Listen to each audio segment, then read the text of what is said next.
હું મિહિર પટેલ આપણે YouTube channel Deepam જ્ઞાન ક્રાંતિમાં આપ સૌનું હાર્દિક સ્વાગત કરું છું। આ વિડીયોમાં આપણે ધોરણ 11 વિષય ઇકોનોમિક્સ જેનો ચેપ્ટર નંબર 8 આર્થિક સુધારાઓમાં જે 1991થી આર્થિક નીતિના જે પરિવર્તન આવ્યું છે તો એના હેતુઓ કયા કયા છે, કઈ રીતે પરિવર્તન આવ્યું તો તે અંગેની વિસ્તૃત ચર્ચા કરીશું। તો સૌપ્રથમ પ્રસ્તાવનામાં જોઈએ તો સ્વતંત્ર ભારતના નીતિ ઘડનારાઓ સામે ભારતના આર્થિક અને સામાજિક વિકાસના પડકારો હતા। એટલે કે ભારત જ્યારે આઝાદ થયું 1947માં તો આઝાદ થયું ત્યાર પછી ભારતની નીતિઓ ઘડવા માટે અને ભારતના આર્થિક અને સામાજિક વિકાસ માટે જે નીતિઓ બનાવવાની હતી તે તેમના માટે પડકારો હતા। આ માટે આર્થિક ક્ષેત્રે ભારતે મિશ્ર અર્થતંત્રવાળી અર્થવ્યવસ્થા સ્વીકારી, જેમાં સમાજવાદી ઢબની સમાજ રચના તરફ ઝોક વધારે રહ્યો હતો।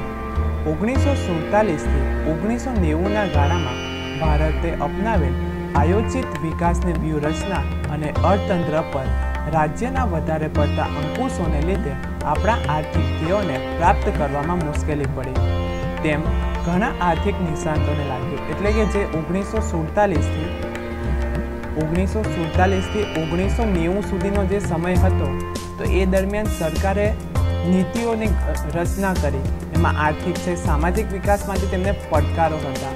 હવે આ પડકારો શા માટે હતા તો જે પણ કોઈ ક્ષેત્ર હતા તો એ તમામ ક્ષેત્રો કોના હસ્તક હતા તો સરકારના હસ્તક હતા। જેના કારણે જે અર્થતંત્રનો વિકાસ થવો જોઈએ તે થતો ન હતો એવું કોને લાગ્યું તો આર્થિક નિષ્ણાતોને લાગ્યું।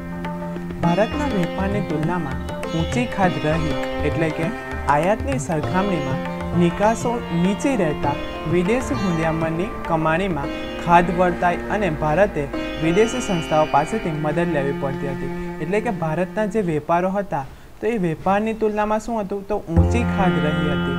એટલે કે આયાતની સરખામણીમાં જે નિકાસો હતી તો એ નીચા પ્રમાણમાં હતી। આયાત એટલે કે અન્ય દેશમાંથી આપણે કોઈક વસ્તુ મંગાવીએ એ આયાત છે, અને નિકાસ એટલે કે આપણા ભારત દેશમાંથી કોઈક અન્ય દેશમાં વસ્તુ મોકલવામાં આવે તો એને નિકાસ કહેવામાં આવે।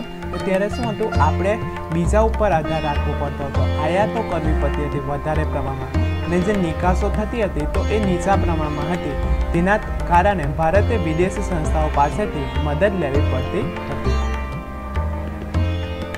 દુનિયાના વિકસિત દેશો તથા આંતરરાષ્ટ્રીય નાણાં સંસ્થાઓએ પણ ભારતને નાણાકીય સહાય આપવા માટે પૂર્વ શરત મૂકી કે ભારત પોતાની આર્થિક નીતિઓમાં પરિવર્તન કરે અને અર્થતંત્રને રાજ્યના અંકુશમાંથી મુક્ત કરે।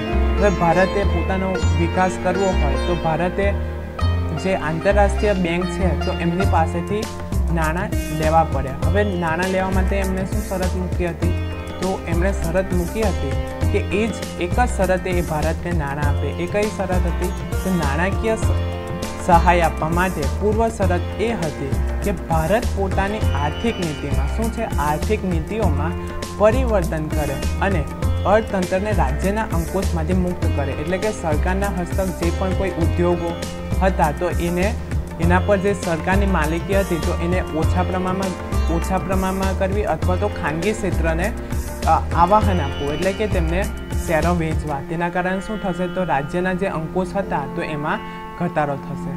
માટે ભારતે આર્થિક નીતિઓમાં પરિવર્તન કર્યું તથા તે માટે જરૂરી સંસ્થાગત અને કાયદાકીય ફેરફારો કર્યા। હવે આ ક્વેશ્ચન તમારા માટે અગત્યનો છે।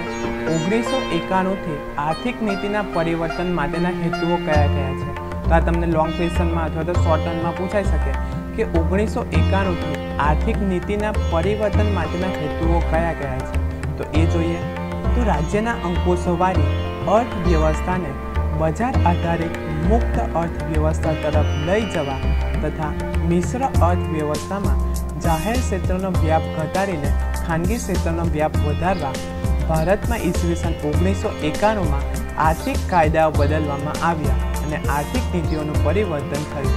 એટલે કે જે રાજ્યના હસ્તક ઉદ્યોગો હતા કે કોઈ કંપનીઓ હતી તો એમનું ભારણ ઘટાડી શેર વેચીને કોને આપવા તો ખાનગી ક્ષેત્રને શેરની વહેંચણી કરે છે, એટલે કે શેર આપી દેવામાં આવે છે। તેના કારણે શું થાય છે તો જાહેર ક્ષેત્રનો જે વ્યાપ હતો એ ઘટાડીને ખાનગી ક્ષેત્રનો વ્યાપ વધારવા માટે ભારતે 1991માં આર્થિક કાયદા બદલવામાં આવ્યા। તો અહીંથી તમને MCQ પૂછાઈ શકે કે ભારતમાં આર્થિક સુધારો કયા વર્ષથી લાગુ થયો? તો ભારતમાં આર્થિક સુધારો ઈસવીસન 1991થી લાગુ થયો। તો આ તમારે યાદ રાખવાનું છે। આર્થિક સુધારો ક્યારથી લાગુ થયો? તો 1991થી આર્થિક સુધારો લાગુ થયો। જે પ્રક્રિયાને આર્થિક સુધારા તરીકે ઓળખવામાં આવે છે, એટલે કે તમારે સાલ યાદ રાખવાની છે। કઈ સાલ? તો 1991માં આર્થિક સુધારો લાગુ થયો। હવે એના હેતુઓ શું હતા તો એ જોઈએ। તો ભારતની વિપુલ કુદરતી સંપત્તિ તથા માનવ સંપત્તિનો આર્થિક વિકાસમાં ઉપયોગ થાય તે માટે ખાનગી અને વિદેશી મૂડીરોકાણને વધારે પ્રોત્સાહન આપવું। શું છે? તો ભારતની વિપુલ કુદરતી સંપત્તિ તો કઈ કઈ છે? તો નદી છે, સમુદ્ર છે, તેવી જ રીતે જમીન છે, તો એમાંથી આપણને ખનિજ પ્રાપ્ત થાય છે, એટલે કે પેટ્રોલ, ડીઝલ। તો આ કુદરતી સંપત્તિ છે, તો એનો વધુ ને વધુ ઉપયોગ કરવો। હવે નદી છે, સમુદ્ર છે, તો એમાંથી આપણે વિદ્યુત ઉત્પન્ન કરી શકીએ। તો તેના કારણે શું છે? તો ભારત પાસે વિપુલ કુદરતી સંપત્તિ છે। હવે આ વિપુલ કુદરતી સંપત્તિનો વધુ ને વધુ ઉપયોગ કરવો કઈ રીતે થઈ શકે? તો એ ખાનગી અને વિદેશી રોકાણને જો પ્રોત્સાહન આપવામાં આવે તો આપણે ભારતની જે વિપુલ કુદરતી સંપત્તિ છે તો એનો આપણે વધારેમાં વધારે ઉપયોગ કરી શકીએ। તેવી જ રીતે માનવ સંપત્તિનો પણ વધારે ઉપયોગ કરવો। તો આપણે જાણીએ જ છીએ કે ભારત વિશ્વની વસ્તી કેટલા છે? તો બીજા નંબરે ભારતની વસ્તી આવે છે, ચીન પછી બીજા નંબરે આવે છે, એટલે કે સૌથી વધુ માનવ સંપત્તિ પણ ભારત પાસે છે। તો હવે માનવ સંપત્તિ અને વિપુલ કુદરતી જે સંપત્તિ છે તો એનો વધારે ઉપયોગ કરીને આપણે આપણા અર્થતંત્રને મજબૂત કરી શકીએ। તો કઈ રીતે મજબૂત કરી શકીએ? તો ખાનગી અને વિદેશી મૂડીરોકાણને જો વધારે પ્રોત્સાહન આપવામાં આવે તો આપણે આપણું અર્થતંત્ર મજબૂત કરી શકીએ। તો પ્રથમ હેતુ છે કે ભારતની વિપુલ કુદરતી સંપત્તિ તથા માનવ સંપત્તિનો આર્થિક વિકાસમાં ઉપયોગ થાય તે માટે ખાનગી અને વિદેશી મૂડીરોકાણોને પ્રોત્સાહન આપવું। ત્યારબાદ છે દેશના સંસાધનોની વધુ કાર્યક્ષમ ફાળવણી કરવી અને મહત્તમ ઉપયોગ કરવો। શું છે? દેશના જે સંસાધનો આપણે જોયું કે આપણી પાસે વિપુલ કુદરતી સંપત્તિઓ છે તો એનો વધુ ઉપયોગ કઈ રીતે કરવો એવી કાર્યક્ષમ ફાળવણી કરવી અને તેનો મહત્તમ જેમ બને એમ વધુ ને વધુ ઉપયોગ કરવો। ત્યારબાદ છે રાજ્યના ખર્ચમાં ઘટાડો કરવો અને જાહેર ક્ષેત્રોના ખાનગીકરણને લીધે પાછા મળેલા નાણાંને પ્રજા કલ્યાણની અન્ય સવલતોમાં ખર્ચવા। એટલે કે જે શું છે? રાજ્યના ખર્ચમાં ઘટાડો કરવો અને જાહેર ક્ષેત્રના ખાનગીકરણને લીધે જે પાછા મળેલા નાણાં છે તો એને પ્રજા કલ્યાણની અન્ય સવલતોમાં ખર્ચવા જોઈએ। તો કઈ રીતે ખર્ચે? તો પ્રથમ શું હતું કે જે પણ કોઈ કંપનીઓ હતી કે ઉદ્યોગો હતા એ કોના હસ્તક હતા? તો એ સરકારના હસ્તક હતા। હવે સરકાર શું કરશે? તો સરકાર જે કંપની કે ઉદ્યોગો છે પોતાના હસ્તક હતા એ ખાનગી ક્ષેત્રને વેચી દેશે અથવા તો તેના શેર વેચી દેશે। તો હવે આ શેર વેચશે અથવા તો એ ખાનગી કંપનીને આપી દેશે તો એના દ્વારા જે આપણને પૈસા પ્રાપ્ત થાય છે, નાણાં પ્રાપ્ત થાય છે, તો એ સરકાર શું કરશે? તો એ જે નાણાં પ્રાપ્ત થાય છે તો એ પ્રજાના કલ્યાણ માટે અન્ય સવલતો ખર્ચવા માટે પણ એનો ઉપયોગ કરી શકે છે। ત્યારબાદ છે દેશની આવક, રોજગારી તથા નિકાસ આવકોમાં વધારો કરવો। શું છે? તો દેશની આવકમાં વધારો કરવો અને રોજગારીના પ્રમાણમાં પણ વધારો કરવો તેમજ નિકાસ અને આવકોમાં વધારો કરવો જોઈએ। એટલે કે જે દેશ છે તો એ દેશમાં આર્થિક વિકાસ કરવા માટે શું કરવું જોઈએ? તો આવક કઈ રીતે વધારે પ્રાપ્ત થાય? તો આવક વધારે પ્રાપ્ત કરવી હોય તો ખાનગી ક્ષેત્રને શેર વેચવા પડે, એટલે કે માલિકી ખાનગી ક્ષેત્રને આપવી પડે।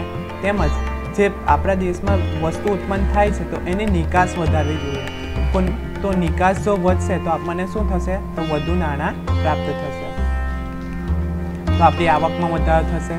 અને અંતિમ છે દેશના આર્થિક ક્ષેત્રે સ્પર્ધાત્મકતા વધારવી, એટલે કે દેશનું જે આર્થિક ક્ષેત્ર છે તો એમાં સ્પર્ધા વધારવામાં આવે તો પણ આપણે આપણો વિકાસ કરી શકીએ છીએ।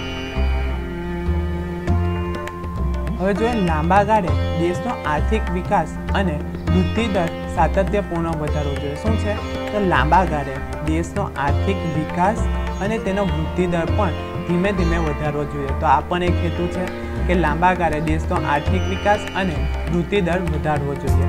આ હેતુઓ પાર પાડવા માટે भारत में 1991 थी आर्थिक नीतिओनुं परिवर्तन करवामां आव्युं, जेना मुख्य 3 पासाओ छे, उदारीकरण, खानगीकरण अने वैश्विकीकरण। तो અહીંથી તમને 1 मार्कमां अथवा तो 2 मार्कमां पूछाई शके કે ભારતમાં જે આર્થિક નીતિમાં પરિવર્તન કરવામાં આવ્યું તેમાં કયા કયા પાસાઓનો સમાવેશ થાય છે? તો મુખ્યત્વે 3 પાસાઓનો સમાવેશ થાય છે, ઉદારીકરણ, ખાનગીકરણ અને વૈશ્વિકીકરણ। તો આશા રાખું છું કે તમને આમાં સમજ પડી ગઈ હશે અને જો તમને આ વિડીયો પસંદ પડ્યો હોય તો લાઈક કરો, વધુમાં વધુ શેર કરો અને અમારી ચેનલને સબસ્ક્રાઈબ કરો। Thank you.